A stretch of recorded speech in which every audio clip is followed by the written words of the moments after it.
Мой човек го зареждаха в фирмата, която зареждаше Какао Бич. На времето, още преди да го затворят. Пликове с неща. Бате, там схемата беше брутална. Организацията е от няколко телефона. Ти звъниш на един телефон, който звъни в някаква квартира някъде далече. Този телефон го вдига човек и връща обаждане от друго място. Идва втори човек, носи ти го трети. Разбираш, и той е една цяла организация. Ти не мога да разбиеш тази веригата. Неколко си мисли, че е така мета топчета в ЖК-то и ще стане тарикат и ще прави пари, не става. Това си трябва строга организация.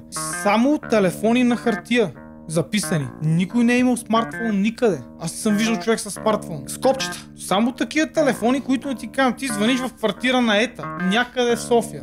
Никой не знае къде. Това ти е само като стаичка за телефон. Звънка ти обратно, има си кодове за количества и какво точно ти трябва. Идва човек и ти го носи в пакети от чипс. Турбичка от Lidl.